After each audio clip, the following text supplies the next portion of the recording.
પહેલાં તો દરેક મિત્રોને નમ્ર વિનંતી છે કે વિડીયો આગળ જરૂરથી શેર કરો।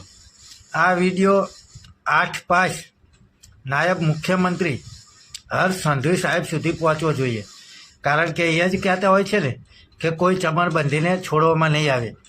માયક હાથમાં આવી જાય એટલે નારી સશક્તિકરણની વાતો કરતા હોય છે, નારી સુરક્ષાની વાતો કરતા હોય છે, પરંતુ ખરેખર આ ગાંધીના ગુજરાતની અંદર મન ફાવે એમ દારૂ વેચાય છે, દારૂની રેલમછેલ છે। અને એ ભઠ્ઠી કોને બંધ કરી તો કે મહિલાઓએ, અને આજે એ જ મહિલાઓને ધમકી મળી રહી છે।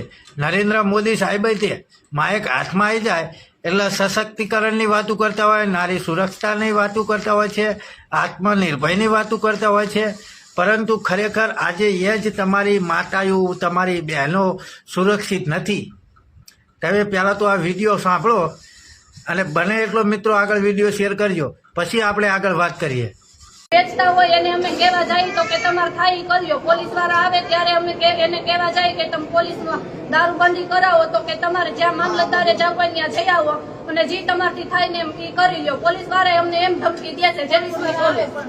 આજે તમે રજૂઆત કરવા ગયા, કોઈ કઈક પ્રશ્ન અટાણથી અમને ધમકીઓ દેવા માંડ્યા છે। અટાણે મન પડે અમને કાંઈ બોલવા માંડ્યા, કાંઈ પણ અમને થાય ને તો જવાબદાર દારૂ વેચવા વાળા રે। શું ધમકી આપે છે? શું ધમકી આપે છે? અમને મન પડે એમ ગાયરું દે છે અને કાંઈ મારવાની ધમકી દે છે। સેમ કે રજૂઆત કરવા જશે? રજૂઆત તમે કરવા ગયા છો?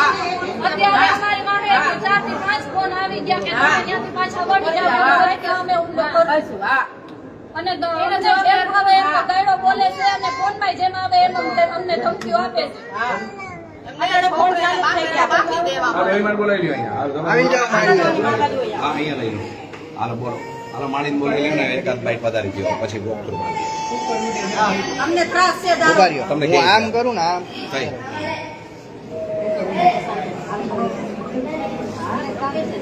દારૂનો ત્રાસ છે પૂરેપૂરો, કાંઈ નીકળાતું નથી।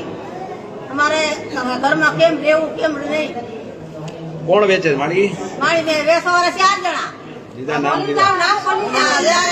સ્વામીબેન છે, રોશનીબેન છે, ભાઈ છે, 4 જણા વેચે છે। 4 જણા વેચે છે, બાયણે નીકળાતું નથી। જો બાયણે નીકળીને ખરાબ બોલી તો અમને ઈ લોકો બાજવા દોડે છે। તો પોલીસ બંધ નથી કરાવતી? પોલીસ વાળા આવે છે રોશનીને હાલતા, બીજું કાંઈ નહીં। પોલીસ વાળા હમણાં પોલીસ કઈ દે છે પૈસા, તો અમારે કેવી રીતે જીવવું? અને માવતરને પછી કંટાળે છે ને છોકરા, એટલે શિશુ મંદિરમાં મેલી આવે છે।